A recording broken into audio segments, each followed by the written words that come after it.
تاسو چې جوړجاړی غواړي د هغه په زړه کې به ایمان او غیرت یوه شابه هم نه وي.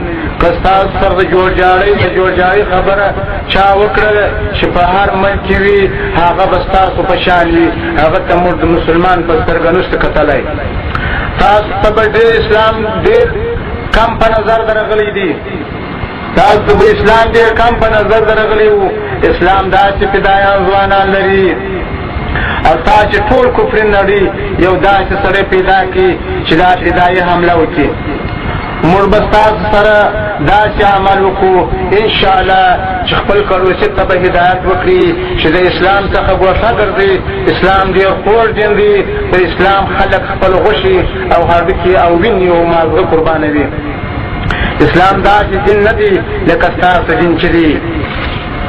اوس به تاسو ته هم دا پته وي چې موږ پر اسلام نسو کامیابه کېدای. دا ډېره د شرم خبر نه بولي چې 50 ملکه سره یې ځای سوات د عراق او افغانستان څخه مدایسو پر دین مین کسان نه وایسته. طالبان بغارې او نارې نه وهي چې موږ ته ازاد یو. ستاسو هره شپه نارې چې موږ ته ازاد دي د طالبانو سره ښه وسایل او ښه سلاحي دي. د طالبان سره یقیني د الله امداد ورسره دی، د الله سره امداد ښه وسایل نشته. الله دې زموږ سره امداد ملګری کړي. د الله امداد زموږ کافي او شافي دی، بل هېڅ چا ته ضرورت نه لرو. د دنیا کافرانو ته زه دا خبر ورکوم چې تر اوسه زموږ ته د جنګ ابتدا ده. تر اوسه موږ جنګ نه دی شروع کړی. تر اوسه زموږ ولس ستاسې په خبرو غولېدلی وو. تر اوسه به ته دا درواغ ویلی چې موږ په دنیا په مځکه کې د اسمانه ته 4 انچه شی وینو. خامخا څوک به دباوه او کله به مو دا درواغ ویلی چې موږ به عراق او افغانستان ته د شیدو او د عسلو ولې راوړو. هغه د ولس ټول در پوه شو چې دا درواغجن دي او دا د اسلام ختمېدل غواړي. اوس موږ د ولس سر سره خلاص وو. وګوره دا ماشومان، وګوره دا نازک تنکي ځوانان چې اوس فدایي ته تیار شوي دي، د دې دغه یو کال 2 کېږي چې سره سر خلاصوي دي. ته یې د وتو اجازه موږ نشو درکولی. ته چې راغلي یاست موږ ته یې بهر سره معلومېږي که خدای کول ته یې به ماته خوري. بلکل دا نشته به د عراق یا د افغانستان ته وځي یا د ټول اسلامي ممالکو به وځي، خپل په ملک کې باندې د جنګ ورباندې شروع وي.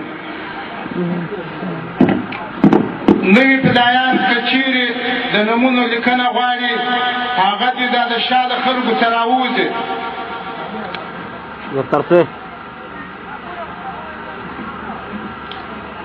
نوي فدایان چې فدایي ته ځان لیکي هغه دې د فدایانو مابین ته راداخل شي، دا بدنیه ته دې ودرېږي.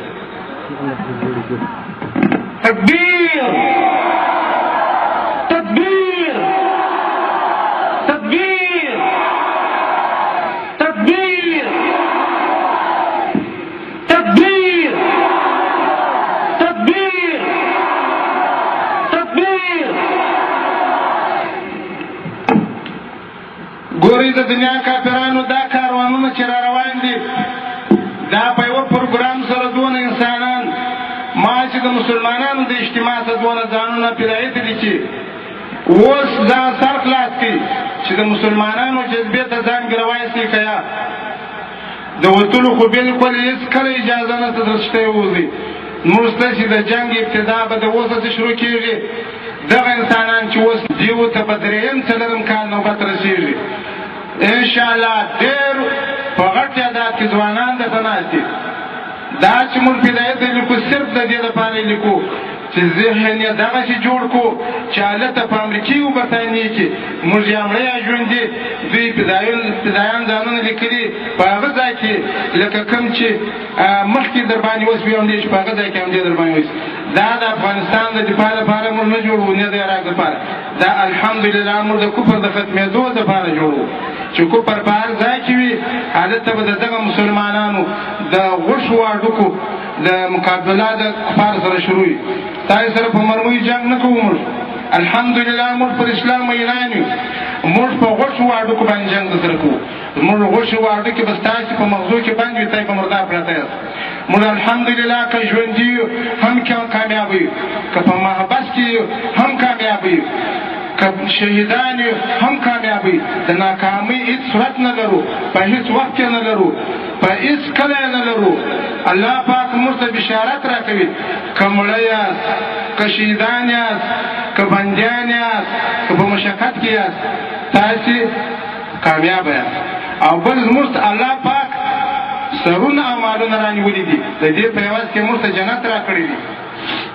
نو موږ سودا کړې ده، موږ پر هغه سودا بیا نه یو پښیمانه، موږ د الله مال امید کیو. هر څونه چې دی موږ ته په آیاتو کې بشارت راکوي موږ به هغو نه قرباني کوو. آخر دعوانا الحمدلله.